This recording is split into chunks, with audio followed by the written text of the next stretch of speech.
Assalamualaikum warahmatullahi wabarakatuh.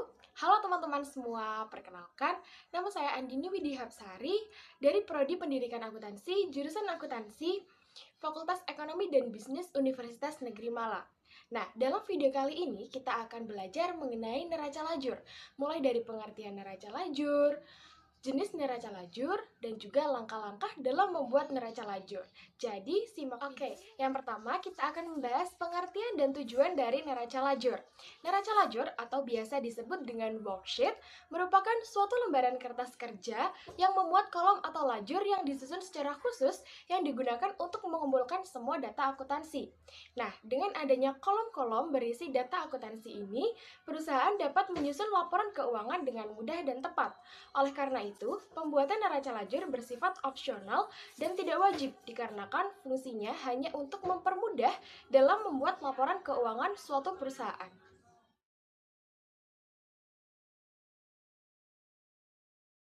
Yang kedua, kita akan membahas mengenai jenis dari neraca lajur.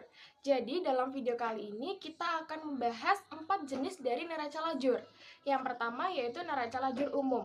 Nah, formatnya seperti yang bisa kita lihat di samping, yaitu terdiri dari 4 hingga 6 kolom yang berisi dari kolom neraca saldo, kolom laba rugi, dan juga kolom neraca. Jenis neraca lajur yang kedua yaitu neraca lajur terperinci. Neraca lajur jenis ini paling banyak digunakan dan lebih lengkap daripada neraca lajur sebelumnya. Nah, kolomnya terdiri dari kolom neraca saldo, kolom penyesuaian, kolom neraca disesuaikan, kolom laba rugi, dan juga kolom neraca. Nah, untuk format neraca lajur terperinci bisa dilihat di format di samping ini. Nah, untuk jenis neraca lajur selanjutnya yaitu neraca lajur audit.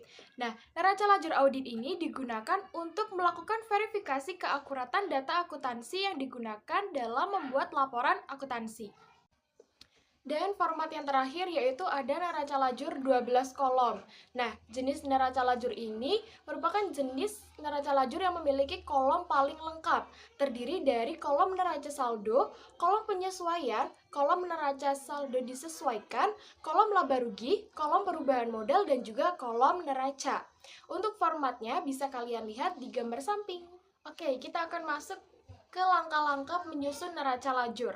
Nah, sebelum mengisi kertas kerja atau neraca lajur, pastikan kalian semua sudah menyelesaikan proses akuntansi, membuat neraca saldo, dan juga membuat jurnal penyesuaian, di mana kedua hal tersebut akan menjadi data yang akan digunakan dalam proses penyusunan neraca lajur. Nah, dalam video kali ini saya menampilkan sebuah contoh dari neraca saldo dan juga jurnal penyesuaian yang akan membantu kita dalam proses penyusunan neraca lajur.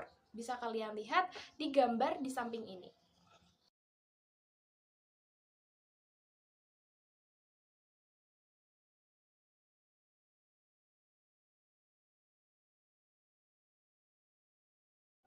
Oke, kita akan masuk ke langkah yang pertama, yaitu menyiapkan format sesuai dengan kolom yang dibutuhkan. Nah, di sini saya menggunakan format neraca lajur 12 kolom yang terdiri dari kolom nomor akun, nama akun, kolom neraca saldo, kolom penyesuaian, kolom neraca saldo disesuaikan, kolom laba rugi, kolom perubahan modal, dan juga kolom neraca. Untuk langkah yang selanjutnya yaitu mengisi kolom nomor akun dan juga nama akun. Nah, ini data-data untuk nomor akun dan juga nama akun ini menggunakan data yang sudah disediakan oleh perusahaan. Oke, langkah selanjutnya yaitu memasukkan neraca saldo, baik debit maupun kredit. Nah, nominal dari neraca saldo ini didapatkan dari nominal yang sudah disediakan di awal tadi. Nah, itu dimasukkan ke kolom neraca saldo ini. Nah, langkah yang selanjutnya yaitu mengisi kolom jurnal penyesuaian baik debit maupun kredit. Nah, nominalnya itu sama didapatkan dari data di awal yang sudah kita sediakan tadi. Kelima, yaitu mengisi kolom neraca saldo disesuaikan. Caranya yaitu kolom neraca saldo debit ditambahkan dengan kolom jurnal penyesuaian debit.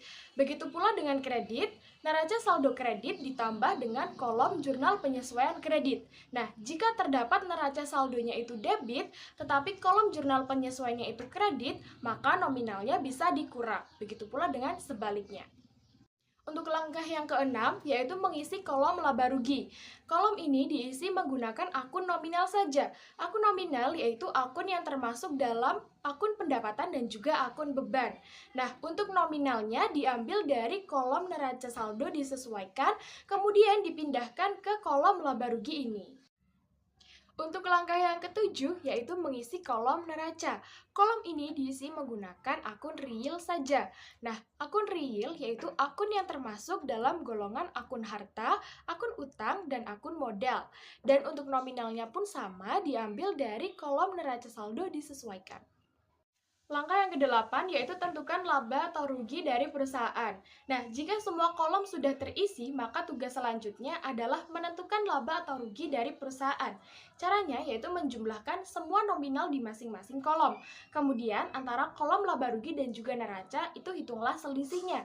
Jika pendapatannya lebih besar daripada beban, maka terjadi laba. Namun, jika bebannya lebih besar daripada pendapatannya, maka terjadi rugi. Nah, nominal selisih antara kolom laba rugi dan juga neraca itu harus sama. Seperti pada contoh, itu nominalnya sebesar 12.300.000. Itu menunjukkan saldo laba atau rugi dari perusahaan. Nah, kebetulan untuk yang contoh itu menunjukkan rugi dari perusahaan sebesar 12.300.000. Dan yang terakhir adalah menjumlahkan semua kolom-kolom yang ada di neraca lajur. Nah, jika kalian sudah mengisi semua kolom yang ada di neraca lajur dan juga menghitung berapa laba atau ruginya, maka proses penyusunan neraca lajur itu sudah selesai dibuat. Seperti yang ada di gambar samping, itu adalah contoh dari neraca lajur yang sudah selesai dibuat. Nah, sekian yang dapat saya sampaikan mengenai materi dari neraca lajur. Jika kalian tertarik untuk membaca modul mengenai neraca lajur dan juga ingin mengevaluasi diri kalian menggunakan latihan soal, bisa scan barcode ini ya. Thank you for watching and goodbye. See you next video.